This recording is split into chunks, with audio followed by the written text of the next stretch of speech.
Welcome to Lost Relation Chronicles. My wife has been immersed in a special project for the past 4 months, where she's not only a team member but the lead, carrying the responsibility for its success. This project is crucial, aimed at saving her company, Winslow Enterprises, but I don't know much about the specifics. The demands of this role have made the last few months challenging, with Angela working long hours. It's essential, both to her and to the company's future. Winslow Enterprises might not survive if this project fails. Angela has a bachelor's degree from Albright and an MBA from Wharton.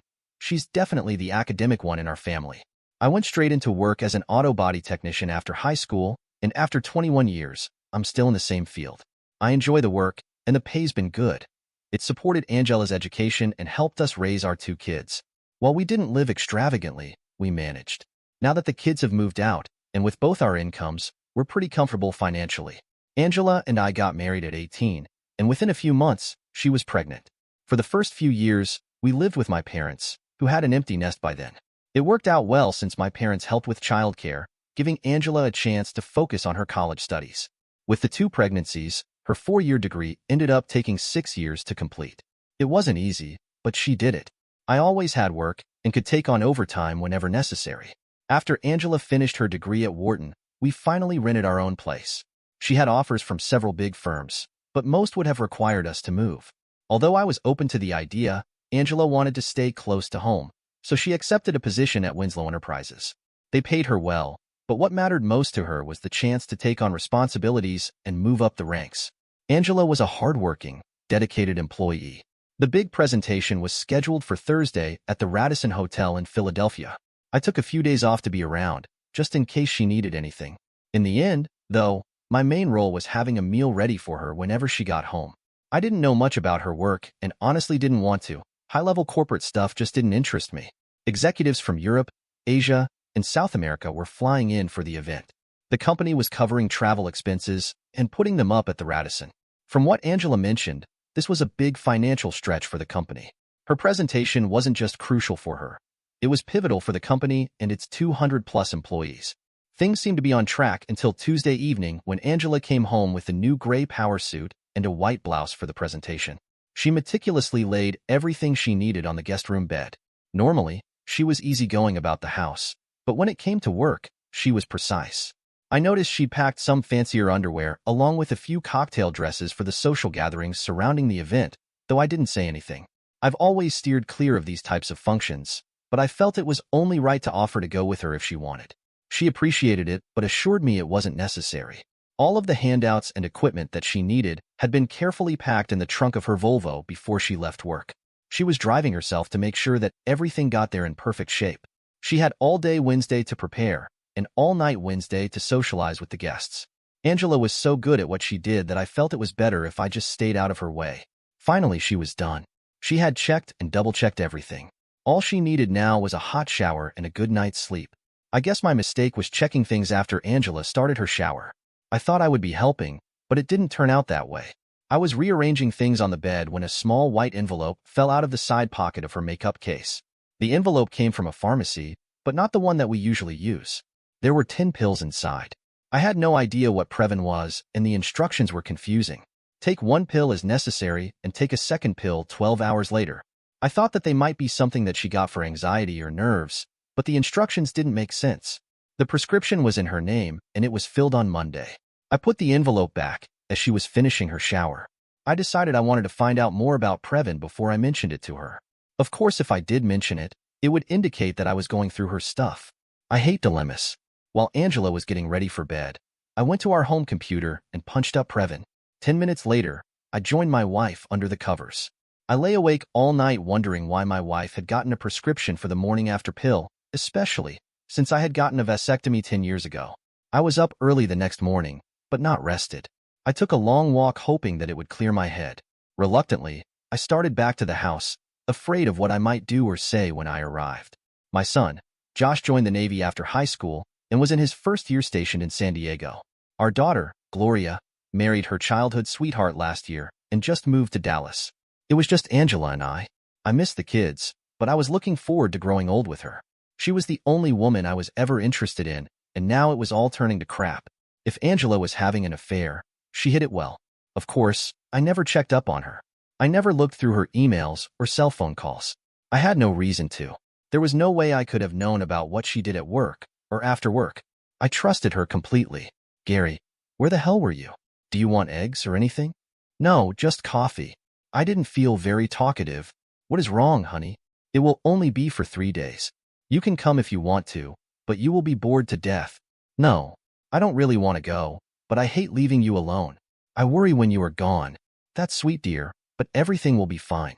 I am not planning on leaving the hotel the whole time. I'll spend most of today making sure the conference room is set up properly and this evening sweet talking our potential customers. Tomorrow, I will probably not even get a chance to pee. I'll get home as early as I can on Friday. I promise you a great weekend, if you know what I mean. That all sounds good, but you can't blame me for being worried. I am an auto body man, and I have a beautiful and successful wife. Sometimes I get the feeling that you might suddenly be interested in advancing your marriage situation as much as you are in advancing your career. Stop that, damn it, Gary. I have always respected what you do for a living, and I have never indicated otherwise. You raised 2 great kids and put me through college. You are a great husband, a great father, and a good provider, and don't you ever forget that. I finished my coffee as she cleared the table. Do you want me to call you? No, that's not a good idea. I will have my cell phone off, and I am going to turn off the room phone at night so I can get some sleep. I'll call you every chance I get. I helped her load the car. She was as fussy about that as she was everything else that was work-connected. It would take her 3 hours to get to the Radisson. At least she would miss the going-to-work traffic on the Schuylkill Expressway. I stood on the porch and watched as she left. I never asked her about the pills. I spent the rest of the morning on the porch. I don't ever remember worrying about anything as much as I did this. I felt little and insignificant. I felt out of my league. I was a small-town guy with a mediocre job and a successful wife. It was a mismatch. I should have seen it earlier. I felt stupid. The best suit that I had was a blue blazer and a pair of slacks. At least I had a few ties, even tough they were 10 years out of date. I just finished dressing when the landline phone rang. Hi, honey. I just wanted to let you know that I got here okay. You made good time. I assumed the traffic wasn't too bad. Everything was good. I'll call you later tonight. I have to go now. They are unloading the car for me. I am in room 714. Angela, I might be at my parents' or brother's place tonight. If you call me on the cell phone. Okay. Love you, got to go. I took my time driving into Philadelphia. I didn't go straight to the Radisson. I stopped and got a cheesesteak first. It was going to be a long night. I wasn't sure what I was going to do. I parked in the garage area of the hotel and just waited. Sooner or later, I had to go into the hotel. I just couldn't figure out when to do it. The cell phone call helped me make up my mind. Gary, I just wanted to let you know that I am all settled in. I am going downstairs now to meet some of the people and have supper. You didn't forget anything, did you? No. Everything is perfect. I have it all laid out in my room for tomorrow. Do you need anything? No, Gary. Relax. I am going to turn off my phone. I'll call you tomorrow morning. Okay. Have fun. It's not fun, Gary. It's work. I didn't look too out of place. There were plenty of people in the lobby, the restaurant, and the conference rooms, so that I could stay inconspicuous. There was a nice little pamphlet that showed the layout of all the hotel facilities. I wandered into the different rooms and stayed around the edges, looking over the crowd. I had no idea what I would do if Angela saw me. I would figure that out if and when it happened. I found an events board that listed all the rooms that were being used by the different groups. Winslow Enterprises had no rooms reserved for Wednesday night. I thought that was interesting. Angela said she wasn't going to be leaving the hotel, but now I wasn't sure about that. There were 3 dining rooms: family, casual, and fine dining. Angela wasn't a big fan of dining with children, so I went to the casual dining room first. It only took 5 minutes to verify that she wasn't there. I had better luck in fine dining. It was a cozy, little booth tucked into a corner, the type of table that people reserve to have a private rendezvous. Angela had on her black, low-cut, cocktail dress with pearls. She looked elegant, and her escort looked like he was appreciating it. I knew a few of the people that Angela worked with, and he was not one of them. He was familiar, but I just couldn't place him. There were plenty of seats available, so I had no trouble getting one across the room. The tables had candles on them in the little glass holders. I blew my out and told the waiter that it bothered my glaucoma. I ordered a generic chicken entree and got comfortable. The waiter was filling my coffee cup for the 3rd time. Excuse me. The guy at that table across the room looks awfully familiar. Do you know who he is? Of course. That is Malcolm Eugene Foote. He is a city assemblyman. They expect him to run for Congress in the next few years. Is that his wife with him? She is very pretty. No, that is the first time that I've seen that one. He always uses that table for special ladies, if you know what I mean. I just smiled at him and asked for my check. I have never seen Angela so touchy-feely with a man before. She seemed to be hanging on his every word, as if he was a god or something. They weren't doing anything inappropriate, but it was not platonic or businesslike. They were finishing up their second bottle of wine when I left. Now I knew why she brought the fancy underwear. I got a comfortable seat in a corner of the lobby where I would be out of sight. 10 minutes later, they came out of the restaurant. She was holding his arm as they walked across the lobby to the elevator. I carefully watched the floor indicators. It was a good sign when it stopped on floor 3. That meant she did not take him to her room. It was a bad sign when it did not go to floor 7. That meant that she went to his room. Just in case I was wrong about something, I sat in the lobby and watched the elevator for an hour. People came and went, but Angela was not one of them. I got my empty suitcase out of the car and went to the check-in counter. Even though I could prove that I was her husband, I still had a difficult time getting a keycard. They relented after they called the room and nobody answered. Finally, I was on my way to room 714 with a keycard. At first, I didn't even turn on the light. I just sat in the dark room for more than an hour. It wasn't hard to convince myself that she was not coming back to the room. I packed all of her clothing and personal items first. I left nothing. I checked the packet of Previn, and there were still 10 pills in it. On the dresser, very carefully arranged, were all of the items that she needed for her presentation the next day. I started to fill my suitcase. There were 24, specially bound, promotional folders, and another 20 that were bound normally. They all went into the suitcase. The digital projector that she carefully loaded went in next, followed by her laptop computer. I took her purse and cell phone that she left in the room. All she had with her was a clutch bag and probably a tube of lipstick. I went over the room as carefully as she would have to make sure that I didn't miss anything. Once I was satisfied, I placed her car key and my wedding ring on the dresser. Other than those 2 items, the room was completely empty. The elevator went straight to the parking garage. I had no trouble with the 2 bags, and 20 minutes later I was on the expressway going north. It was after 3 in the morning. I had no idea that so much time passed. About 2 hours later my cell phone rang. Caller ID showed that it was a Radisson phone number. Gary? Yes? Where are you? I am about 20 minutes away from home. That's all I said.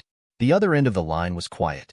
There is an old saying that salesmen have: the first person to speak loses. After what seemed like an eternity, she spoke. Gary, I am sorry. She didn't ask about anything and just hung up the phone. I turned mine off. It was obvious that she was back in her room. Later that day, she would be expected to give a presentation that would save her company and win her a promotion. Later that day, I would be history. I put the suitcases in the garage attic space. Angela never went up there and wouldn't think of looking there for anything. Of course, at this point I am pretty sure that it didn't matter. I collected all of my clothing and personal items first. Most auto body men have their own tools. It is usually a requirement for the job. I stopped by the shop and loaded mine in the Subaru and picked up my final paycheck. By that time, the banks were open. I didn't have to do any fancy money and asset manipulations. I just took all the money out of the accounts. I had lunch in Hagerstown, Maryland. I had enough money to live on for several years, but knew that I would be looking for work very soon. Angela and I were alike in that way. We both liked to work. I was going to miss her. I killed a couple of hours at Luray Caverns and got a room near Wytheville. I had no idea what I was going to do. It was Saturday and I found myself sitting inside the Chattanooga Aquarium while watching nature, as I have never seen it before. I spent several hours just relaxing and decided that this was a good place. I bought an annual pass to the aquarium, and before supper time, I had a place to live. It was a mobile home in a ratty park, but it was furnished and it was cheap. I didn't need much. First thing Monday morning, I was going to get a job. A good body man can always find work, especially if he is willing to work under the table. I could stay low profile until it came time to renew my driver's license or car tags. I would worry about them when the time comes. I called Gloria on Sunday afternoon. I felt obligated to let her know what was going on, but Angela had already told her. She was pretty straight with Gloria about what happened. She said that she cheated, I caught her, I left, and she lost her job. I felt bad about her losing her job, but that's the price she had to pay. I asked Gloria to tell Josh what was going on the next time she talked with him. I also told her that I would call about once a month to check up on things. I didn't tell her where I was. I had a job by noon the next day. It was actually within walking distance of the trailer park, with a Waffle House about halfway. What more could a man want? I don't know how they handled the paperwork, but I got $20 an hour with no questions asked. I was happy and they were happy. I wouldn't even have to dip into my money stash that I had brought with me. About 2 months later, Gloria informed me that Angela had moved out of the house and was living with her parents. Gloria didn't know any more than that, but she was glad that I was settled and doing well. Josh called me from San Diego just to let me know that he was going on a cruise, a long one. He was an avionics technician on an aircraft carrier. He tried to explain what he actually did, but it was over my head. I never was much on technical stuff. Both of the kids were being careful not to say anything bad about their mother. I appreciated that. Things became routine after that. I would talk to Gloria at least weekly. Josh and I started a regular email correspondence. Gloria was talking to Angela on a regular basis, but Angela was not saying much about what she was doing or where she was. I never filed for divorce, and it appears that Angela didn't either. I got a Tennessee driver's license and tags on the Subaru. I started going to one of the local bars a couple of times a month and even got myself laid. A couple of the girls became regular nightly companions, one at a time. They were not looking for a commitment, and neither was I. It seemed to work out well for all of us. Life was good. It was long coming, but I was gradually forgetting about Angela.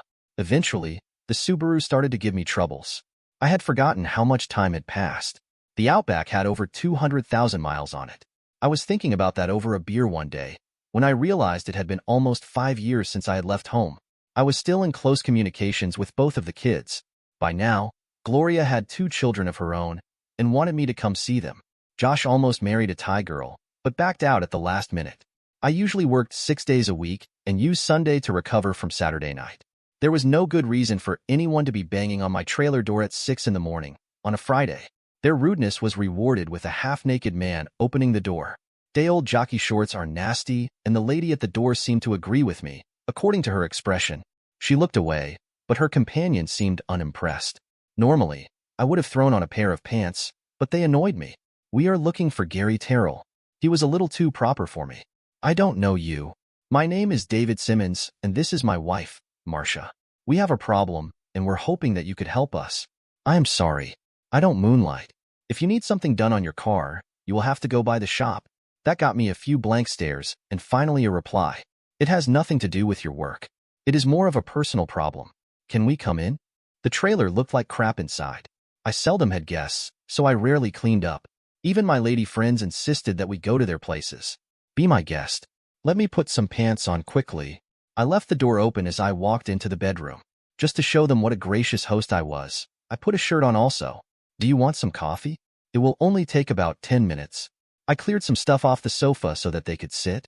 There was no answer to the coffee question. We have a 4.5-year-old adopted daughter that needs a bone marrow transplant, and we were hoping that you could help us. We are willing to pay you if necessary. You want to buy my bone marrow? No. We want to use it, and we are willing to compensate you for any inconvenience. Sounds to me like you want to buy it. I was being a wise ass, and all of a sudden I realized that these people were serious. They had a real problem, and they were looking for help. I am sorry. I didn't mean to interrupt. Please continue. Our best chance of getting a match comes from an immediate family member. You are our best hope. Look, I don't want to sound like a smart ass, but I think you have the wrong guy. When was your daughter born? She will be 5 years old this July. Marcia Simmons spoke for the first time, and she sounded sincere. I hate to be the bearer of bad news, but I had a vasectomy over 15 years ago. I could not possibly be the father. Why was your name on the birth certificate? I can't answer that. Maybe you should ask her mother. That statement was met with silence. I was starting to feel sorry for these people, but I didn't know how to help them. What was the mother's name? Angela Louise Terrell. I was at a loss for words. I guess I shouldn't have taken those damn pills from her. Of course, then these people wouldn't have a daughter at all. I thought the grief was all over with, and here it comes again. Old memories of my wife having sex with that damn Philadelphia politician. I was starting to forget it all, and now it was back. Damn it. I understand now, and I apologize for my rudeness and insensitivity. I will do everything I can to help you. First, why can't Angela do the bone marrow transplant?